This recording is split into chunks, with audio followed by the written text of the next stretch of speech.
So the bad news is there's no magic brush that will make you instantly better at hair painting. Well, except this one, which is faux badger underarm hair, and I am actually not making that up. But I am going to share with you some ideas, techniques, and strategies that will start you on your hair painting journey, and a map to get there. How long the journey takes is up to you. Paint one head every 2 weeks, and it could take years. Practice hair painting an hour every day? Much faster. This is how my journey went. This was my first doll in June 2020. I had no clue how to paint hair. It was followed by many more sad hair attempts. Then I took a detour to Prisma pencils because there was more control than with a brush. And I didn't have to deal with paint that seemed to have a mind of its own, just pooping out random globs on my skinny hair attempts. I got pretty good at Prisma hair, but the colors were really limiting.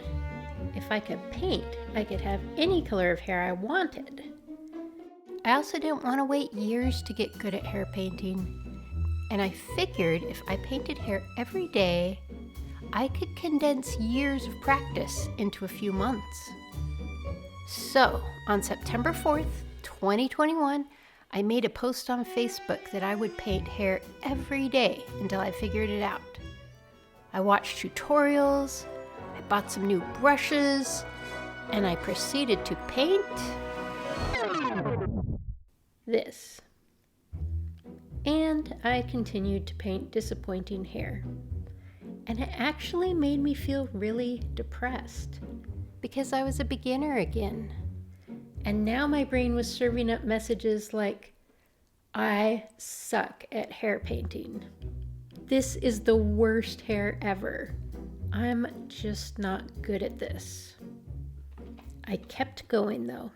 And if I was going to fail, I was going to fail spectacularly. With a Dairy Queen cone stripe head, upside down shark fins, and Michael Dukakis. It really does help to have a sense of humor about it. And a friend to text your crazy attempts to. Lori from Heart to Hand Dolls was there for me through it all. I figured out blonde hair first, and it was months of trying to get brown hair right. A few months in, I realized I could experiment faster if I just painted patches on each practice head instead of the whole head. About 4 months in, I was starting to have consistent success. And by 6 months, I was confident that I could paint hair without ruining it. What I hope you will take from my story is that good hair comes from persistence, not inborn talent. Well, persistence and perhaps a map. Remember that scene in Indiana Jones where he's trying to carefully swap out a gold head, and if he fails, a giant boulder will smash him? This is what it feels like when you've painted a beautiful head, but you're not good at painting hair yet. There is so much pressure to get it right. We need to lower the pressure with some training wheels. And our training wheels are going to be practice heads. Just like training wheels can help steady you on a bike before you've developed balance, practice heads can help you learn the muscle memory you need to paint hair. Muscle memory is when you can do something without thinking about it. So as a kid, you had to really work at drawing your letters, and you had to do it a bunch of times. And now you can write without thinking about it. It's the same way with painting hair. And it can help you unlearn the anxiety you might have developed around hair painting. A practice head is just any head that you don't intend on selling. Something you can erase and repaint over and over. Practice heads are your playground where you can relax and experiment and fail on purpose. Failure is the key to unlocking your full potential as a doll artist. Why? Because embracing failure means taking risks, trying new things, and being open to making mistakes. So get excited about failing, because it's the fastest way to get to where you ultimately want to be. These are some of the practice heads I've collected. I have a $10 practice head from Dolls by Sandy. It's good for trying out hair colors on, but it's not really big enough to get the whole feel of a head. I got a couple from Bountiful Baby that were seconds kits or on a really great sale. And this one was a cuddle baby I ruined, and she became a practice head. So usually I would use the primary method to paint my dolls, but for a practice head, I'll just slather on a few coats of something like Flesh 08 or This is Baby Pink Skin. If you've practiced a light color of hair, you might be able to cover it up if you don't feel like stripping it. It can take a lot of layers, but I'll just add a few layers each day to my practice heads while I'm doing my other painting. I pounced some Reborn Effects sealer on the scalp and eyebrow area because why not practice eyebrows while we're at it? And that makes it easier to strip the hair with just alcohol.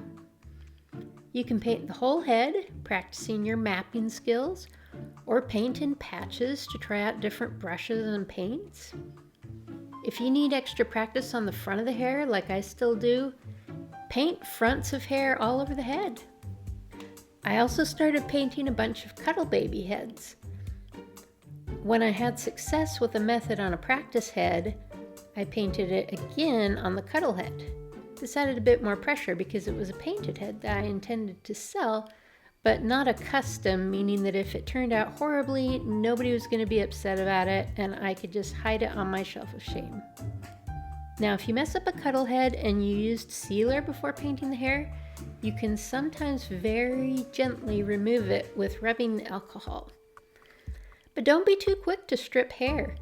I've learned a lot from trying to fix my mistakes, and some of my best hair has come from heads that I thought I had ruined, put aside for a while, and then tried a new idea on. I painted Arya with a nice babyish hair, but as I added layers, it went downhill, and eventually the hair looked too thick to me, and I thought I'd have to strip it. I decided I might as well experiment on it before stripping it. It turned out kind of cool, but a weird grayish color. I'd watched a video about painting portraits and how the artist glazed over the hair to enhance it.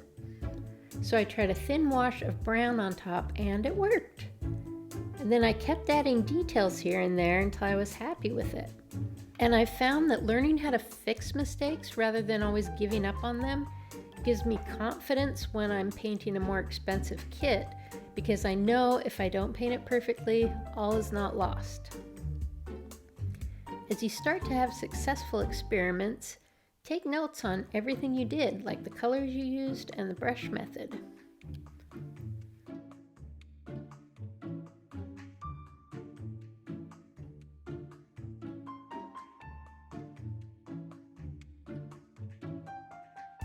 I did my weird experiment with Arya's hair in December 2021, but I didn't take notes, and it took me until 2023 to recreate. And there are a few that I never figured out how to paint again because I was experimenting with so many paints and mediums at the time. Learn to see hair. So for hair practice, you're not going to just paint what's in your head, at least not at first, because your brain translates things into symbols. Ask me to draw a house and you'll get this, or a person and I'll draw this. When your brain thinks of hair, it thinks hair is a bunch of skinny lines that grow out of the head and hang down. So you'll grab your thinnest brush, or you'll sharpen up that Prisma pencil and you'll draw or paint like this. Now look at a photo of hair and really look at it. Okay, I see thinner lines and thicker lines. I see dark lines and lighter lines. And I'm noticing that the thicker lines are also the darker ones. I didn't realize this at first and made skinny dark lines on this practice head. Now compare it to this one where I made the thinner lines a lighter color and the thicker lines darker. With light blonde hair, it's the opposite, with lighter lines where the hair is thicker. If you want to get better at hair painting, try to replicate real hair rather than painting what you think hair looks like. I found that I can also kind of reroute my symbolic brain if I give it a different symbol to draw, like alligator eyebrows. I'm a gardener, and this hair looks like poorly pruned deciduous trees that have grown too many twigs. If I draw that, I have a better chance of getting it right than if I draw what I think of as hair. I collect lots of pictures of real babies as well as rooted and painted hair that I like. If you have a small child available, study their hair and how it moves. If not, it can be helpful to have rooted hair to study. This is James. He is my little hair model. He was rooted for me by Melinda Jaffe. Now, I used to draw all of my kind of Y shapes and V shapes with really sharp ends, but I'm looking at the hair and I'm not seeing that. However, if I get the hair wet, there it is. There's those sharp V's and Y's. So consider things like, is this baby have wet hair or dry hair? After a while of studying and practicing what you see, you'll start to get a feel for how hair naturally moves. I have reference pictures of James from different angles that you can download from palmviewreborns.com. It's under Artist Resources. Classes and tutorials are great. They will not magically fix your painting, but they will give you methods that you can then try out in your practice sessions. I bought a class and watched the video over and over, the way she flicked her wrist to make a perfect little curve. And when I tried it, it looked terrible because just watching the class didn't give me the years of muscle memory that she had, having done this a lot of times. Now, it did give me ideas that I could try out. So yes, take classes and watch tutorials, but don't expect to get it right until you've had a lot of practice. Christine Woolley's tutorials are a great place to start and will help you with overall hair shapes. And whether or not you buy the tutorial book, her paint colors are excellent. Sue Ellen Taramina's Patreon classes are a bargain at $10 a month. You'll learn squiggly newborn hair with a nail art brush, barely there hair with a dagger brush, and even pencil techniques. Master the tools. So since initially my brain thought of hair as lots of skinny lines, I thought I had to have the skinniest brush possible. Ideally, I would have a brush with just one hair, and that would really make it realistic. I destroyed a perfectly good dagger brush in this quest. Well, there's two reasons why this doesn't work. First, as we've seen, hair is not a bunch of skinny lines. Hair makes friends with other hairs, and they hang out together. But also, it doesn't work because a one-hair brush doesn't hold enough paint. You can barely paint one hair with it. Think of your brush like a fountain pen. As you paint, capillary action sucks the paint downward, so you don't have to reload as often. Sometimes I do want a really skinny line, so I'll use a nail art brush. It holds a lot of paint, but it's tapered at the end. And to make the thinnest lines, paint with a very light touch, so only the tapered end is touching the vinyl. Nail art brushes are great for skinny pieces or for a sparse newborn look. You could paint the whole head with just a skinny brush if you have the patience. Just be sure to go over some lines to make them thicker. One thing to watch out for is what I call a pregnant brush, where a blob of paint forms in the middle of the brush, ready to ruin your lines. So watch out for this, and if you see it, wipe off the excess paint. And when I do draw a line that accidentally gets ruined or doesn't make sense because it's coming out of nowhere, I use these cool microblading things to touch it up. Also, watch out for thick lines that start abruptly. You can either add smaller hairs feeding into it, or you can blur the ends with a dry brush. Some people find painting hair by hair for days at a time to be relaxing. I'm not one of those people. My back starts hurting and I get impatient. So every time I was tempted to use a skinny brush to paint a lot of hair, I put it down and tried to do it with a bigger brush. And you know what? It works, and it's faster and more fun with less backaches. It does take some time to become comfortable with bigger brushes. And here are a few different ones you can try. Really, you could paint a whole head with any of these brushes. It's whatever you're comfortable with. Round brush. This brush gets smushed to fan out the bristles.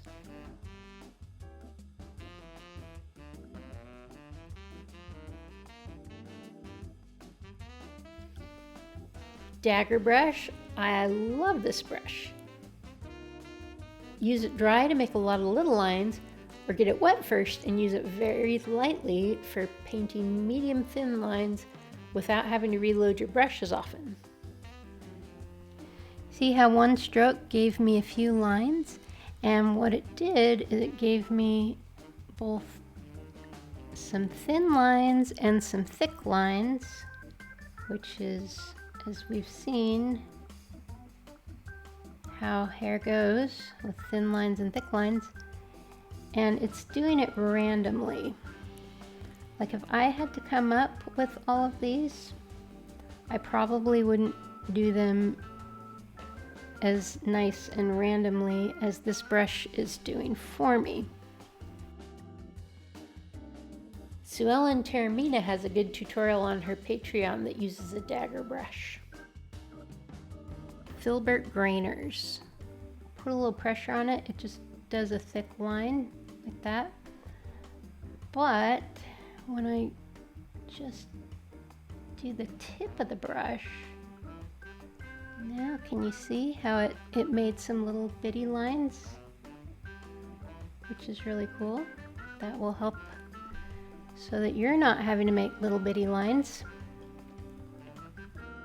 I use a 1/4 inch grainer for painting curls. Did you see all the tiny lines? Look at all those. Bunch of tiny lines that you didn't have to sit and make.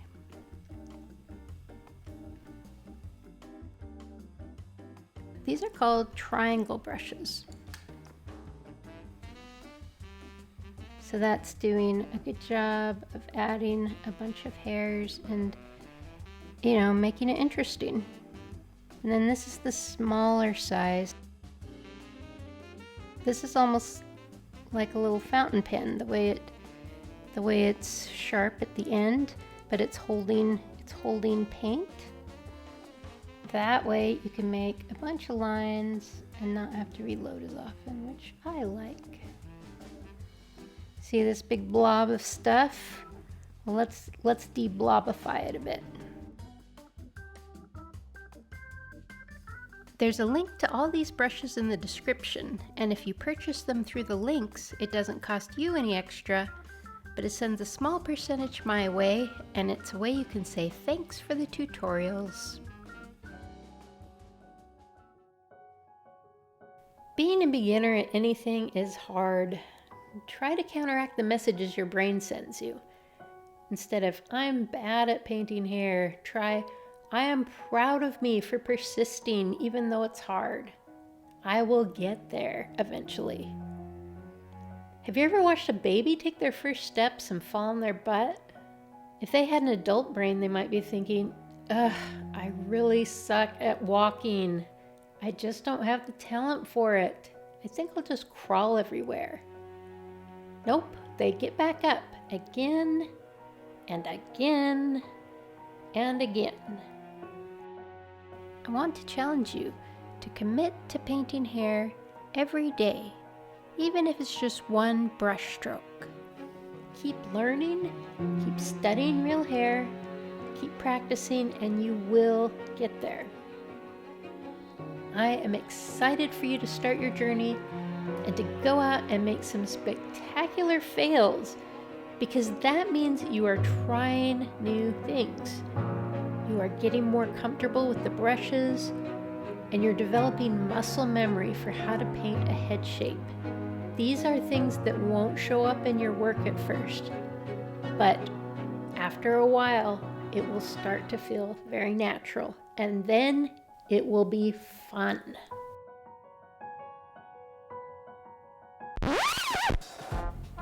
Alright, so let's see if I can make a pregnant brush. Talk to your kids about brush pregnancy. How long the journey takes is up to you. No. Cloud goes to the side. Plane goes up and down. Okay, got it. This is hard. Notice how the hair, everywhere that it curves, it's coming from somewhere. That makes zero sense. I want to challenge you to commit to painting hair every day, even if it's just one brush stroke. Oh no, turbulence! Wow. It's Coco, my love, from the shelf of shame. Come on, brush. I feel like I need to call my mom to ask how brushes get pregnant. Oh, there we go. All right. Whee! Whoa! Whee! Whoop! Oh no! Oh no! Oh! This is your captain speaking. If you look out your window, you'll see some primary red with just a bit of anti-bead. Blip, blip, blip. Yay, happy hairland. We have landed.